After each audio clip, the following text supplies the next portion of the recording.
Assalamualaikum warahmatullahi wabarakatuh. Perkenalkan, nama saya Muhammad Zafran Torek dari kelas 12/7. Kali ini saya akan mempresentasikan mengenai apa itu berpikir komputasional. Jadi berpikir komputasional adalah pendekatan untuk memecahkan sebuah masalah dengan menggunakan konsep-konsep dasar yang ada di ilmu komputer. Nah, ini melibatkan untuk memakai kemampuan memecahkan suatu masalah menjadi bagian-bagian yang lebih kecil agar kita bisa mengenali bagaimana membuat solusi yang lebih terstruktur untuk kedepannya. Nah, jadi mengapa sih pentingnya berpikir komputasional di era digital? Karena pertama, sudah tentu dengan beradaptasi dengan teknologi. Berpikir komputasional membantu kita beradaptasi dengan perkembangan teknologi yang pesat di era digital. Yang kedua adalah perubahan masalah efektif. Nah, berpikir komputasional ini memungkinkan kita untuk bisa memecahkan masalah dengan lebih efektif karena kita sudah mengidentifikasi dan membuat suatu masalah ini menjadi bagian-bagian lebih kecil agar kita bisa membuat solusi yang terstruktur, sehingga itu membuat solusi yang kita buat ini menjadi lebih efektif. Selanjutnya ada inovasi dan kreativitas. Berpikir komputasional mendorong kita untuk membuat kreativitas dan menciptakan solusi yang lebih inovatif, seperti itu. Nah, ini komponennya apa aja sih? Yang pertama itu ada dekomposisi, pengenalan pola, abstraksi, serta algoritma. Nah, kita lanjut ke bagian pertama, yaitu dekomposisi atau memecah masalah menjadi bagian-bagian kecil. Yang pertama ini adalah identifikasi masalah, memahami masalah secara keseluruhan dan menentukan tujuan yang ingin dicapai.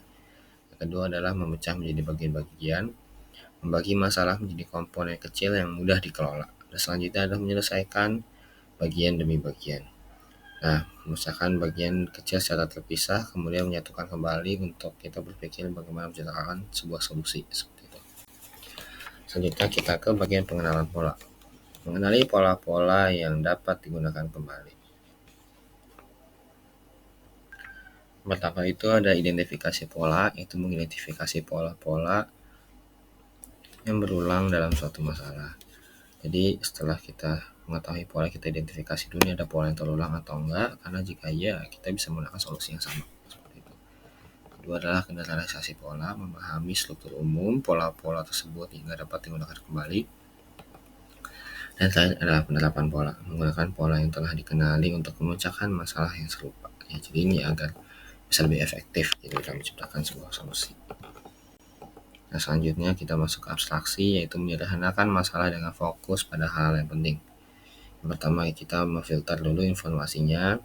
Setelah kita mendapatkan sebuah informasi, nah kita cari yang relevan dan kita mengabaikan yang tidak penting agar tujuannya satu, untuk menciptakan sebuah solusi yang efektif. Gitu.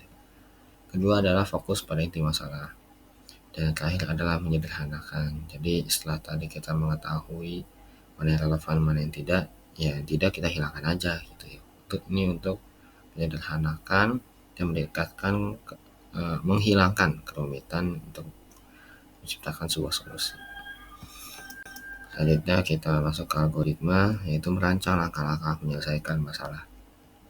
Pertama kita identifikasi dulu langkah-langkah apa yang akan kita buat, yaitu menentukan urutan yang jelas dan logis untuk menyelesaikan masalah.